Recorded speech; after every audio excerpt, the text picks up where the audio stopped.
Good morning. My name is Mackenzie Carlson, and welcome to my digital reflection of my geriatric patient treatment considerations learning practicum. The first question was self-assess my abilities as an educator slash health promoter. I want to start off by saying I had a ton of fun during my learning practicum. I felt very passionate and confident educating the students on geriatric patient considerations.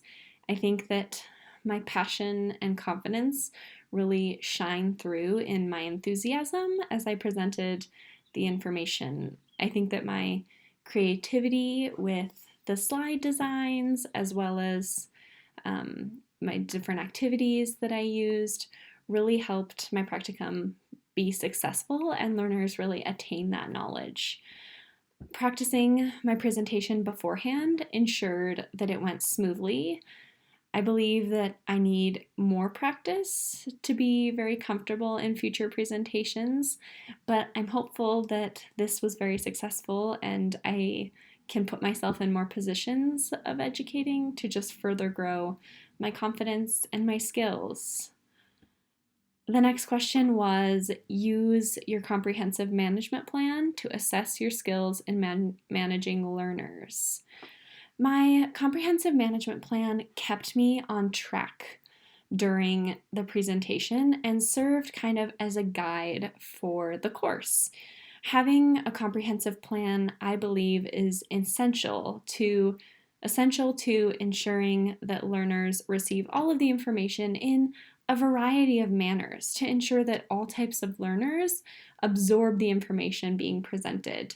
That, can be true for visual learners with my creativity with the slideshow, and auditory learners from me, speaking well about the information and my knowledge, or the active learners from my role-playing activity. Having the comprehensive management plan ensures that the learners receive this information and that it goes smoothly. The whole presentation goes smoothly.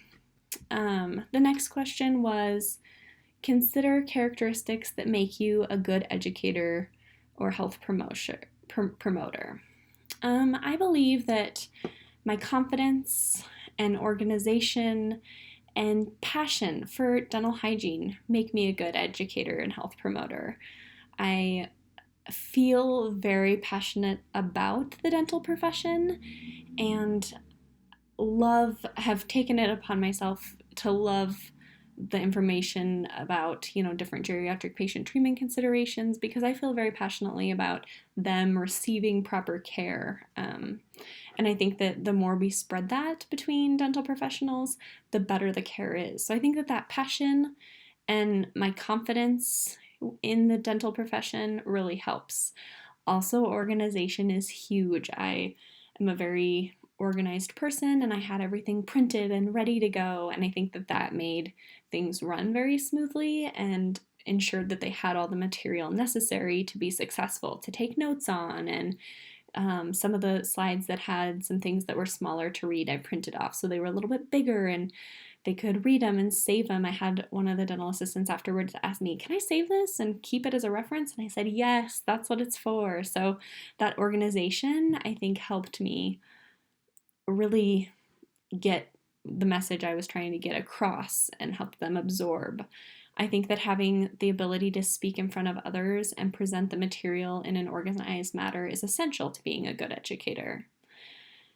I think that my passion for dental hygiene makes me the perfect candidate for any dental health promotion, and I hope that I can use that in the future.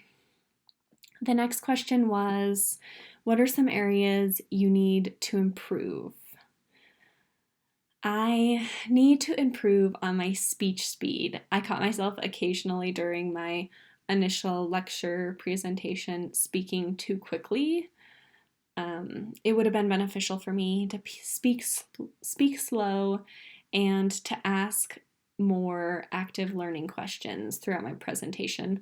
I tried to ask a few, but I noticed I asked more towards the end of my presentation, and I think that spreading them out a little bit more would have helped learners stay engaged in the presentation and also helped me better judge where their learning was earlier on rather than saving it towards the end to evaluate, oh, I need to go back to that topic and talk a little bit more, or ooh, they didn't understand that aid. So I really think that I need to work on speaking slowly and also just implementing a few more of those active learning questions.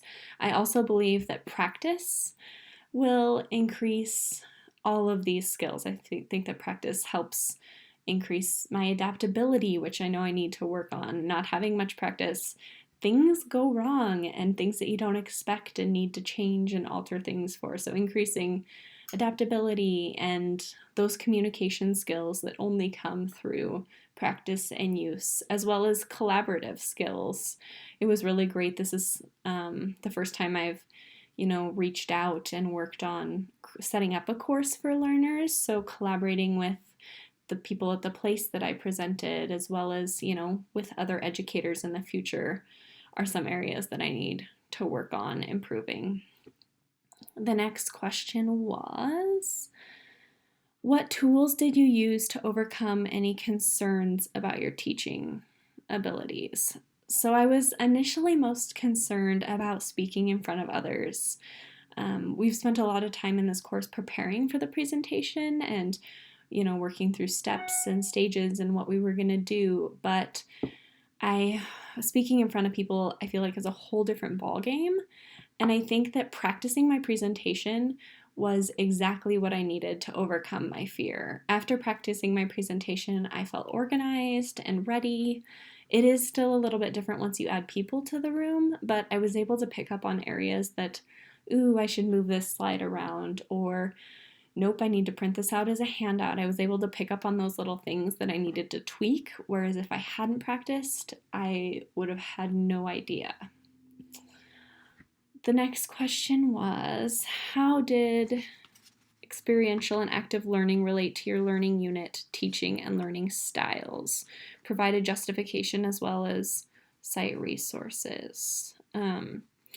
So I chose to complete a role-playing simulation activity for my active learning section of my presentation, which actually wasn't my first idea. I was planning to go off of the case studies that I had them do in small groups at the end and then utilize those for active learning. But when I had a smaller group due to some different COVID things, I was like, no, let's go back to the clinic and do some different role-playing activities to help build that active learning. So I did it where each student took a turn being the geriatric patient and each student took a turn being the dental assistant.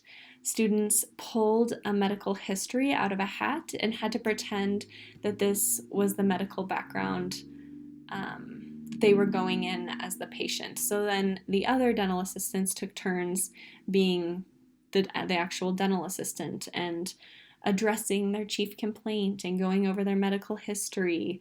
Then they, were able to figure out different treatment alterations that were needed or things that they needed to do, different aids that they could give out to make it the best appointment as possible. And it went really well. Students had a ton of fun. They enjoyed being given the opportunity before it was a live patient. They were able to use their peers for advice. They worked together sometimes to be like, I think this would be the best aid, or nope, she should use the pillow under her knee. And it was really cool to watch them use the tools that I had given in my lecture presentation in the active learning. And I then was able to pick on, they really understood the use for Prevident, or we need to talk a little bit more about the use of proxy brushes because she isn't demonstrating it quite right. And it was very beneficial. And I think that that's a great activity to use in my future presentations. I came up with that idea for references because of an article that I had read in the Journal of Dental Hygiene. it was, let me see here, I took the article's name down, Dental Hygiene Learning Outcomes Obtained Through Computer-Assisted Simulation Modules. And it discussed the benefits of using simulations for learning, active learning and practice. And so I kind of took it from that, and I was like, this would be perfect for my learning practicum. The last question was, consider how you felt about your previous educational experiences.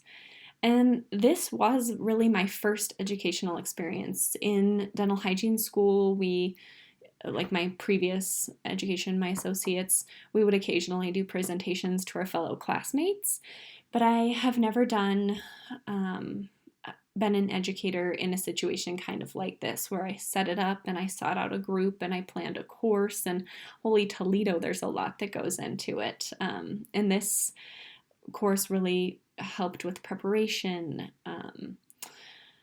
So I think that reflecting on this experience through, this reflection and also our reflection we submitted really helped me realize my strengths and things that I'm going to do differently in the future.